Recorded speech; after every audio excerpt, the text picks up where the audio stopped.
Hello, and welcome to This Week in the Middle East with myself, Francis Matthew, and my co-host, Eddie. And this week, we're joined by David Tonge, sitting beside me in an unusual situation where we managed to link up physically for once rather than on remote. David is a journalist and economist who's lived in Turkey for half his life and has written extensively on the country. He's recently published this book, which I'm happy to show you a copy of, The Enduring Hold of Islam. The word hold is interesting, indicating there's some kind of grip, which we will probably have to look into. David, if I may first start, you in your book, you point out that Turkey has built itself a lot of room for maneuver in what President Erdogan calls a valued isolation.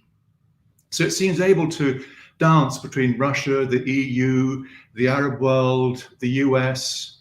I mean, it's brought Russian air defense system, but at the same time, Turkish factories, you say, are about to build 30% of American 155mm shells. So it seems to be playing both sides against the middle. I think that's right, and I think it's, if you can do it, why don't you do it, is the answer. And I think when you go back 20, 30 years, Turkey was a weak country. It was worried about Greece. It was very frightened the way that what was going on in the US Congress was of importance to it and danger to it. But the fact is that the Turkish economy has grown considerably. It is the 17th, 18th largest economy in the world, and it has remained that position. It hasn't gone up or down, but it's now, in terms of its region, far the strongest power that there is. I mean, Iran is distracted, Syria is riven, Greece has gone to the wayside, and the big threat to Turkey over the years was always Russia.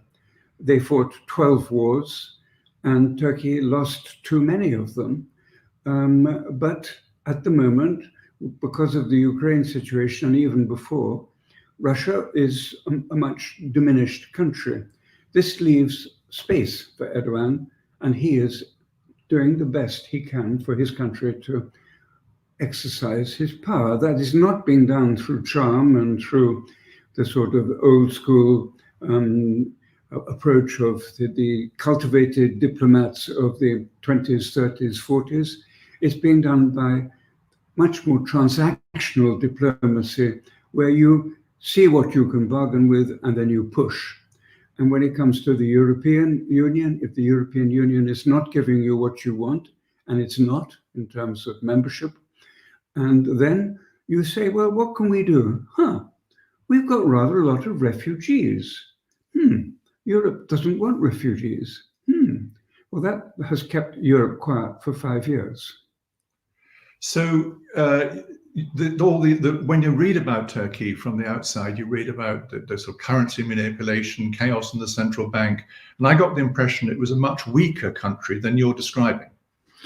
Well, economically, it's had enormous inflation. It has enormous inflation, but its model is a strange one, where it has actually averaged something like 30% inflation for 20, 30 years. So it's shown that you can have inflation and can have growth. And it's that growth which has enabled it.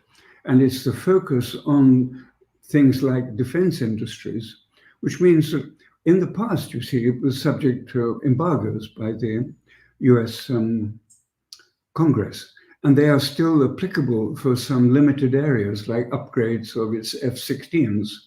But on the whole, it's now built up its own defense industry. Once upon a time, it used to get 70% of its items from abroad. Now it's down to about 10%, 5%. It's building its own tanks, its own ships, its own fighter aircraft now. That's a new one which they've just launched. And of course, drones. Drones that he's selling into Ukraine? drones that are being sold into many countries, including Ukraine. And they are reasonably effective. I think they are not as invulnerable in their communication systems as they should be. And there's been some reports that the Russians have found a way of re-engineering the flight pattern of the Turkish drones so that they send them back to where they came from.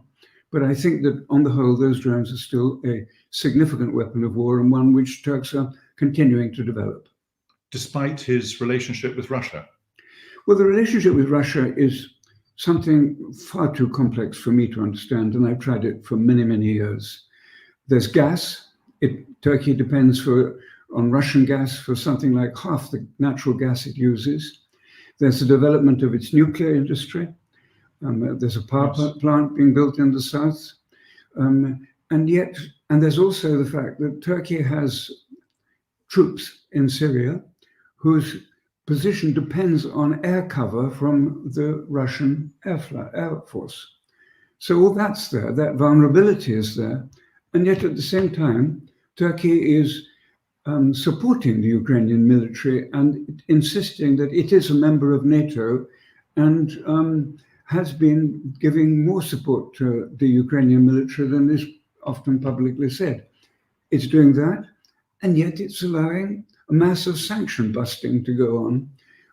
Sanction busting either with this equipment going directly from Turkey to Russia, or more recently through Kazakhstan, Uzbekistan, Tajikistan, China, and so that it's diverted, but it's still coming via Turkey. So there's a relationship which is very multidimensional, and it's one which, on the whole, the West has learned that it's something they can take advantage of as well as criticize. Right. Yet at the same time as this almost cynical or entirely self-focused foreign policy and web of relationships, Erdogan has a special relationship with religion and Islam. I remember when he came to office, he was rather exciting. He was the first a democratically elected Muslim who put the army back into the barracks. And now he's startlingly autocratic, and also has made a decision, like the people in Qatar have, that he wants to work with political Islam rather than against. Indeed. I mean, the perception of him from 2002, when he won those elections but didn't get into parliament because of a problem he had to overcome, until 2007 or 8, he was a poster boy. Obama said he could work with him. Columbia University saw him as one of the great uncorrupt leaders of the world, etc., etc. You name it. But he really was, I think, biding his time. But I think, just to go back on one thing, Islam in Turkey is not as simple as starting with Erdogan. Before he came, and including him, there have been 23 prime ministers of Turkey since the Second World War. 19 of those took steps to facilitate the practice of Islam in Turkey. So this is a process which is older than him, and of which he is to some extent the beneficiary as well as the cause. And that is despite Turkey's original, the new Turkey of Mustafa Kemal. It was a sort of deliberately secular state. It was, but it was one where that didn't mean the abolition of religion. It meant the state controlling religion. It was state control of religion, state control of everything. It was a centralized administration. It was a dictatorship. What changed later was that the different people at different times saw that, well, actually, we got a number of other problems, and religion is not necessarily the greatest of them. We've got Maoists, Trotskyists, revolutionary people, and we got the left. And so the army said, well, maybe religion will be a good tool against the left. And so, as we've seen in other parts of the world, going back to at least 1980, the establishment has, to some extent, favored Islam as a means of controlling the left. And this is something which predates Erdogan, but it, to some extent, also explains why his rise at one point didn't worry so much, or became part of a bigger process. That process got out of hand, it seemed, in the 90s. And at that point, we had the soft coup when Erdogan was removed, and the army got very active in politics, and they started doing things like controlling religious education. But that little interregnum only lasted 5 years before Erdogan came to power. When Erdogan came to power, he faced a very hostile judiciary, institutional structure, president, and army. And he needed to tackle them one by one. And so he did that. And of course, there we see him, one of his greatest allies was, of course, Fethullah Gulen and the Gulen movement.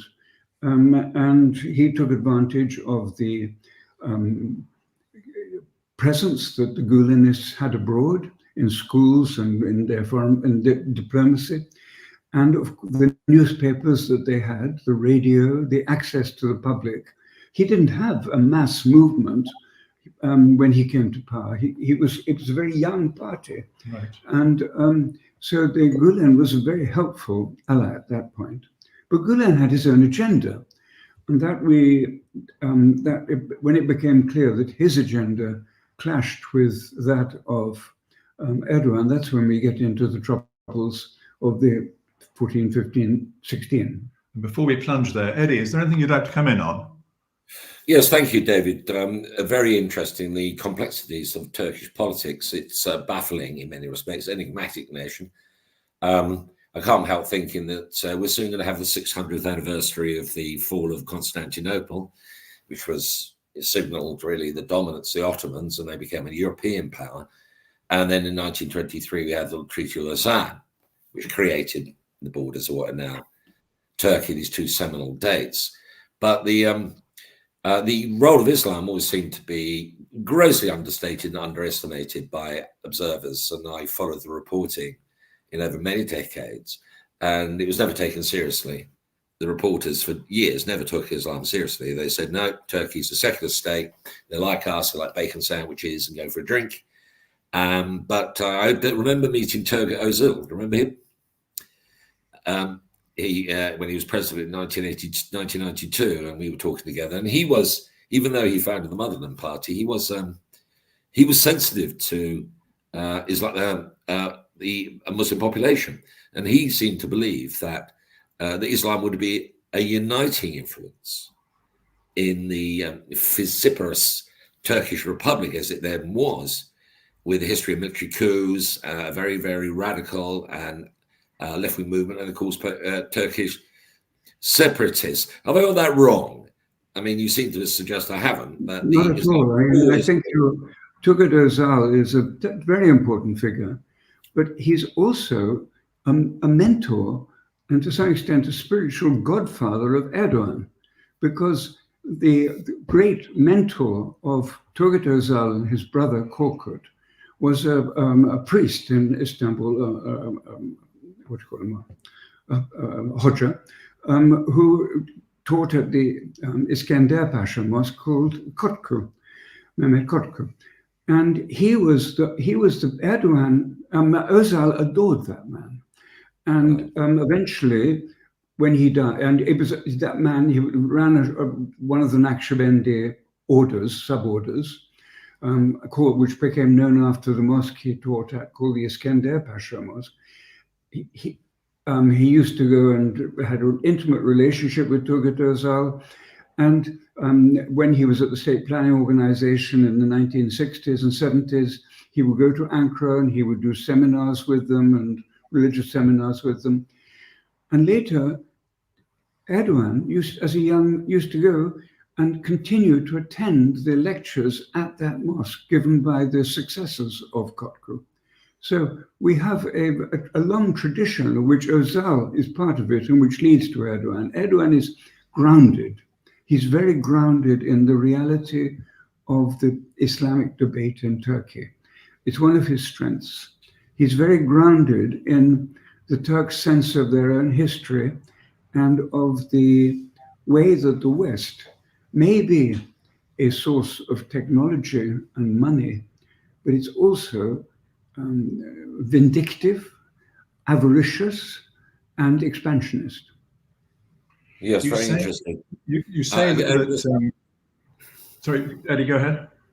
Yes, I was just going to talk. So this connection, this is for a lot of people. They think Turkey is a place where you go and you go to the holiday resort down the coast. You go to Istanbul. We used to be able to sit, did we not, in the streets of Istanbul in the evening, have a bottle of wine, eat pig, all these wonderful things you could do. And suddenly it's to everybody's startling shock. Oh my God, it's gone like Iran, but that's not true. It's always been there. But just one thing about the Erdogan's vision, when he talks about, how does it compare with the sort of advocacy that we saw by the Muslim Brotherhood in Egypt, or we've seen in Iran with the Islamic revolution, and we've seen other movements of that kind, modern political movements with religion right in the heart of it. How does it compare? What's the closest equivalent, do you think, in the contemporary Middle East to what Erdogan is? I think the Turks and the Iranians have been enemies for 700 years. They now belong to different sects. The Iranians are Shiites, the Turks are Sunnis. So the Iranians also, ever since for a long period, have this very vindictive way of treating people who they don't agree with, which the Sunnis on the whole tended to be much more tolerant towards to people who disagreed with them, but not to people who defied them. In other words, you could disagree with a Sunni on Islam, but if you insulted Islam in any way, that was unforgivable. Well, sorry, can I just say that? I worked quite a lot in Arabia, went to Saudi Arabia, and that was not my experience. I always thought, I'm not going to make any invidious comparisons, but I thought they were pretty unrelenting Sunni Muslims anyway. Well, they are Wahhabis. And this is the big and important difference between the Turks and the Sunnis, and it's an important one because it did not exist. We could have a very interesting and quite striking alliance, but the Wahhabis believe in the direct relationship of the believer with God, whereas the Sunnis accept intermediaries, teachers, wise men. And they disagree with each other fundamentally, and they fought throughout the 19th century and early 20th century for control of Medina, Mecca, and Saudi Arabia with these two principles fighting each other. And when, I think it was 1825, Muhammad Ali of Egypt had finally defeated some terrible Wahhabi princes, Saudi princes, he sent them to Istanbul, and then these princes didn't like music. And so the Ottomans said, oh, well, I think you should hear a little bit of music before you die. And they sat these people they were about to execute down and started playing an orchestra to them. And then they put them in the gun, in cannons or something and executed them. But anyway, so there is a huge I think the method of execution at that point was the pestle. Yes, I think it was. Moving on. You've mentioned, David, the Naqshbandi as a large, sort of almost original Sufi movement there. You talked about the Gulenists. A good part of your book, which was new to me, was to understand how deeply embedded in not just society, but also politics, religion, and even finance are these large Sufi tariqa, the Turk. Now, you said that they came with the Ottomans as they traveled, the nomadic Turks crossing, and brought them from Central Asia, that kind of style. So they were embedded in the whole idea of being Ottoman, included having these Turk with them. So perhaps you might expand, because when I was in Egypt, there were Rifai thing, but they were a sort of very folk group who gathered in large things at some mulid and would sway and chant, but it wasn't exactly a political or well-organized movement, whereas you're describing something very different. Well, there were, firstly, the Ottomans actually developed in Asia Minor, but it's the religious orders came with the Turkic tribes as they came from Central Asia. Right. And the Ottomans then developed half a dozen generations later, once you got to Anatolia.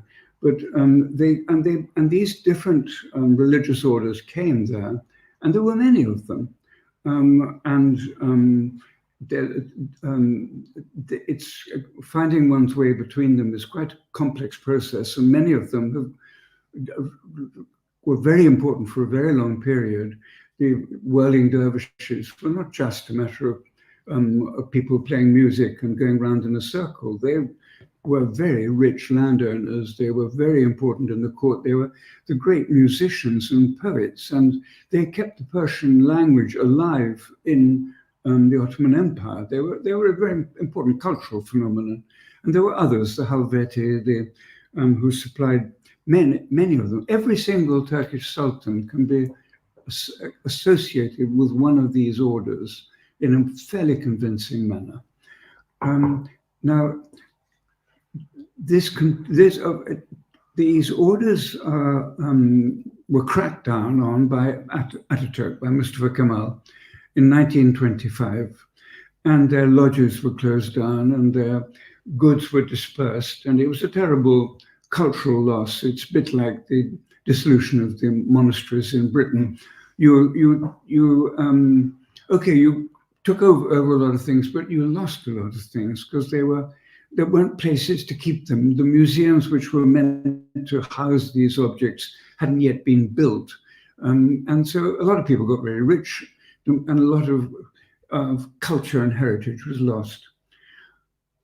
I don't know enough about modern Cairo to talk about it, except to understand that I think it's that things like the Rifai or the Shadili or other ones probably continue as important phenomena, but in a different way from what they were when there were no mass media, and when the relationships of the role of the government were very different.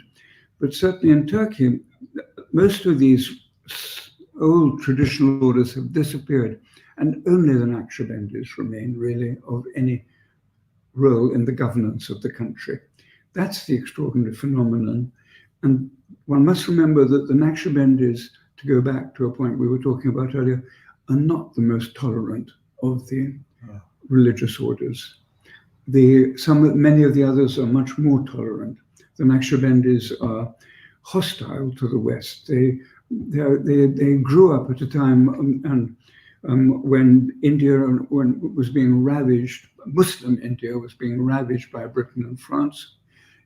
At a time when the particular preacher whose influence affects so much both Central Asia and Chechnya and Turkey was alive at the time of Napoleon, and he saw the Ottoman Empire as a means of standing up to the encroachment of the West. So that attitude continues today? They don't trust the West. Right. They see it, they see that there is much to be gained from it, but their history says that the West is predatory. And this is what, unfortunately, it's not just their history, it's what actually the history books give them some justification for that idea. Look what happened to the Ottoman Empire, how it got dismembered. So they remain a political power, or they set an atmosphere, or you described in the book that they provide large numbers. You said earlier that in this conversation, you said they provide large numbers of people when Erdogan's party was still quite small. So they have an actual active role. Yes, I think I was saying that it was the Gulenists who supplied many people at that point. Yes. And the Fethullah Gulen himself comes from a tradition largely influenced by the Naqshbandis, not solely, but largely. But nowadays you have a situation where if you ask an Englishman whether he's deeply Christian or Christian, you'll get a sort of, not a very high percentage of deeply Christian, very Christian, but you get a good number. But in Turkey, you get 65, 70% people saying they are very or deeply Muslim. It is, you don't have not much middle ground. You either are or you aren't. And many of these people are going to schools where the teaching and the philosophy and the people are being influenced by this particular form of approach to Islam. Interesting. So that sets an atmosphere. Now, if we can jump sideways to the sort of politics of Turkey and its role in the Arab world. For the large part of the sort of 17 and 80, the Mustafa Kemal's line that Turkey won't move south of the border was pretty fixed, and the Arabs could get on with whatever, and the Turks remained north. But now they're very active in Syria. They're not just working against the PKK and the Kurdish groups, but they're also got involved in the Turkish civil wars. So there's many militias fighting this way, that way, and they're trying to create that cordon sanitaire along the border. How do you see Turkey? What's the end game for Turkey and Syria, or what's the relationship with Bashar even? Well, I think through the 1950s and 60s, you're quite right, Turkey staged largely out of the Middle East. And when it did get involved, it didn't get involved on the side of the Muslims, i.e. Algeria. And that caused a lot of heartbreak among many Muslims in Turkey, because people who are Muslims see themselves not as a national community, they see themselves as a worldwide community. The Ummah. Exactly. And therefore, if a Muslim is attacked in Algeria or he's attacked in Turkey, he's one of us. And that was so there was quite a lot of unrest at the extent to which these Western-educated, Western-influenced diplomats were not taking enough interest in that.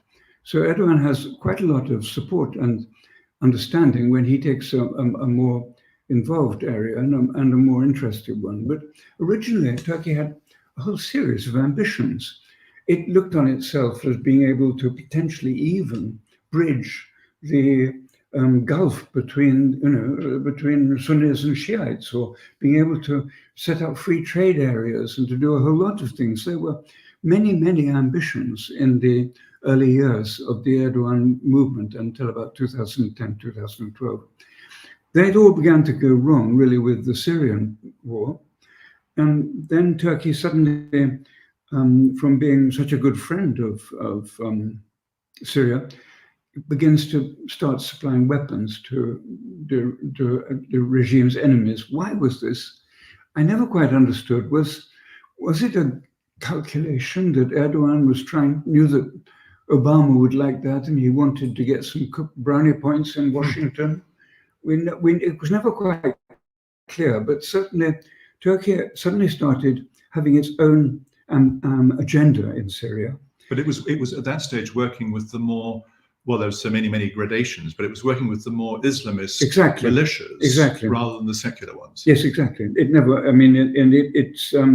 there were a number of those movements there which were not ISIS, but they were closer to ISIS than to secularism.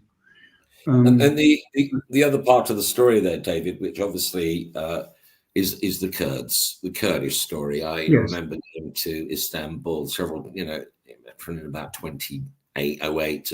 We had conferences about Iraq in Istanbul, and because we couldn't hold a conference in Iraq, it wasn't safe enough. So we went to Istanbul, and it was quite striking. Not only did we the number of Kurds from Iraq who were there, they were there as Iraqi citizens, but they're actually Kurds. But it was the number of people who were Turkish, who actually quietly, when you spoke to them, said they were Kurds as well. So the Kurdish question, is Erdogan any closer to resolving that matter than any of his predecessors? There was you remember that until about 2015, 16, he was in favor of some form of opening to the Kurds. He spoke to Öcalan, didn't he? His advisors are said to have spoken to Öcalan. Sorry, yes. I overstated. Not he himself. Right. His intelligence agencies were meant to have been dealing with Öcalan in some way. No, Öcalan was in prison at that point. Yes. But I think there was, at some point, they were, his advisors were meant to have been talking to the PKK. Yes, there was that argument. It was about 2014, 2015. But then domestic politics went wrong, and the Kurds, the pro-Kurdish party in Turkey, which said, well, look, we're not going to help you be an absolute president. And in fact, we're going to vote against you. And so in that summer, when he had an election which went very badly, and he then had, in order to get back control of parliament, he had a second election in November. His policy switched, a whole lot of more incidents happened, and it turned on to an outright war against the Kurds. And as Eddie said, that's been a dominant factor ever since. And it's the thing which has had one, shall we say, positive side effect, if you like to call it that, in that it's turned the Turkish army into an extremely well-coordinated, efficient fighting machine. But in terms of what it means for expansionism and looking outside its borders, it's also positioned Turkey so that it is now very much at odds with Syria. That there has been some talk now about Erdogan and Assad meeting, but what's not very much reported in the Turkish press is that I think Assad's position is, well, I'm not meeting you until you get your troops out of my country. And that country he's describing is not the territory that he controls, but the old borders. That's exactly all right. He's talking about the borders which existed ever since the 1937-38 referendum, when Turkey managed to take part the Hatay province and cause that big, long hate between Syria and between Damascus and Ankara. He wants, Assad, it says, I want you out, and then the Turkish troops are now in, particularly that Afrin province. Yes. And the Russians found it useful because they said, well, okay, if you're going to stay there, then you better do some work. You take control, you're in charge of this bit, you've got to keep control of it. And that meant the Russians didn't have to keep control of it. So that's been going on. But at the moment, as far as I can see, Turkey doesn't have a withdrawal plan in place. The cordon sanitaire that you were talking about earlier is something which they really want in de facto, if not de jure. And one of the responses to this recent terrorist attack on their drone factory, one of the army munitions institutions, was a fresh series of bombings on control centers of the PKK. Now, can I go also? I understand that Turkey has a very strong position against the PKK and the fighting in Syria. It's working with those various allies who are fighting separate wars in Syria with the rebels or the opposition, against the Kurds and against the remnants of Daesh and others. But moving further east is the Kurdish regional government of Iraq, semi-independent. Yeah. And I understood that the Turks had relatively good relations with them. Well, well, they have relatively good relations with the politicians currently running that part of the country. But as you know, there haven't been elections for rather a long time in the Kurdish region of Iraq. But certainly, I think it's the I get things wrong. But the ones who are running it at the moment are the Naqshbandi families. And the Talibani family are not so happy, and they're more of the Qadiri Muslim orientation. So there's a bit of a religious division there as well. But is it an issue that the Kurds have got oil and the Turks don't, and they wish to keep in touch over that?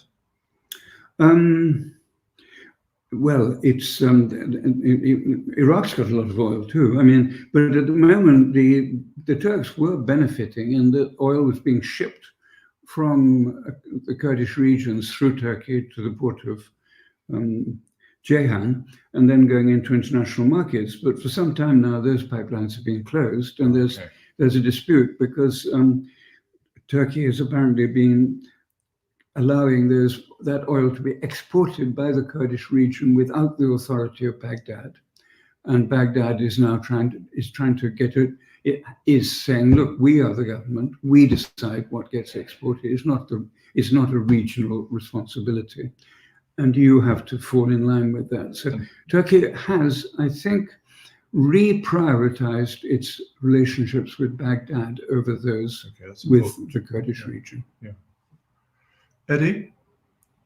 Yeah, thanks very much. Could spend a bit of time in Erbil, and I was dealing with the KDP there, obviously the Barzani faction, and we had quite a lot of Turkish connections there. And there was the KRG's view was that they felt they needed to build economically, as water as well, good relationship with Turkey. But the American view, I remember James Galbraith. Do you remember him?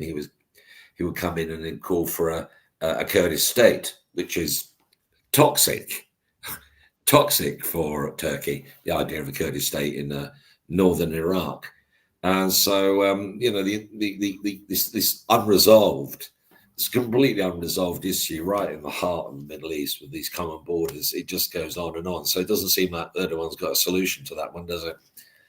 No. It also means, of course, that he doesn't have... he's got a local front with a small secessionist enemy to his south, but he's not got a front with a major power to his south. No, yeah. So he's successfully pursuing his valued isolationism. He's successfully maneuvering between the bits and pieces. At the moment, yes. When he runs out of money, which he does every now and then, so far someone's usually stepped in. Saudi Arabia, amazingly, even after the Khashoggi incidents, Qatar, someone's usually come. And don't forget, he's got a base. He's got military bases, and he's got troops in about a dozen places. Turkey is actually spreading its tentacles, and it has its tentacles out there. Can I just ask one quite last question, Francis? Then you can bring it to a close. Looking ahead now, Erdogan now, and he's older than me, and he can't be there forever. So when we're looking beyond Erdogan, we're looking, say, over the next 20 years or so.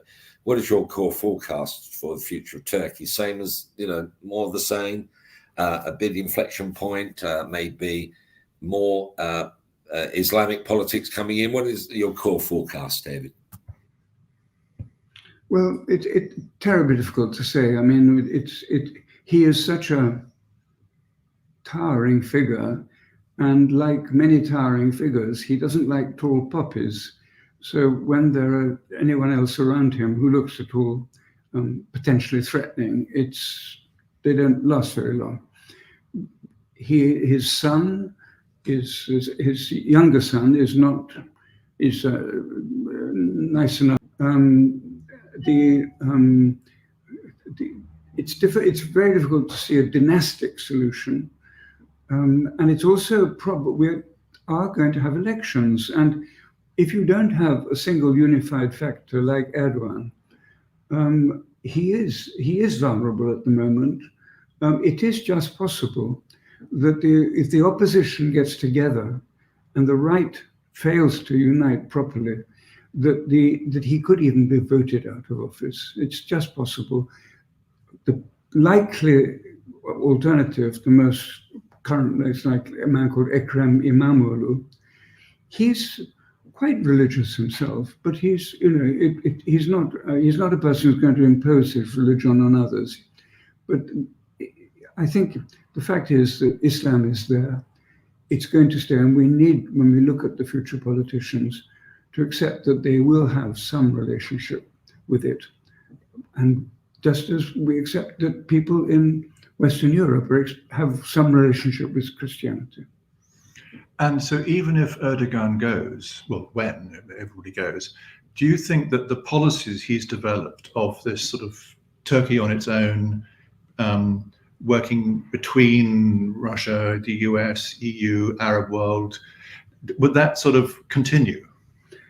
I think that has a good sense of lasting longer than him. Okay, so he's I developed think it's a statement of relative power. And when you look at the power balances around him, unless the things which could change it, if Russia gets a solution in the Ukraine or an ending to the Ukraine conflict, which allows it to flex muscles elsewhere, that would change things.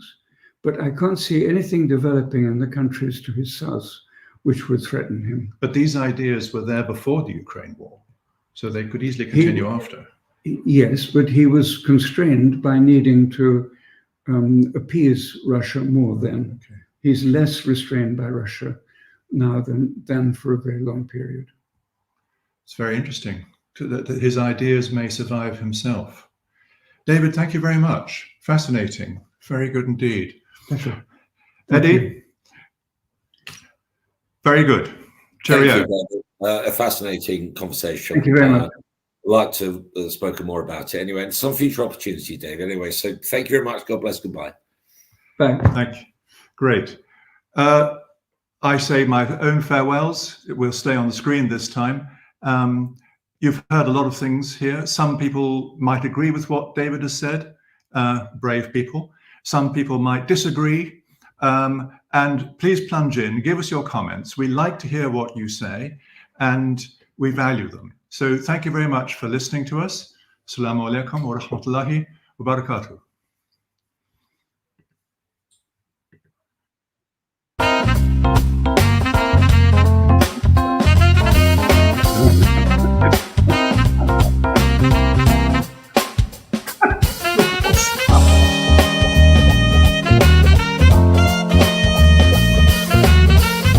What happened to Steve? He vanished.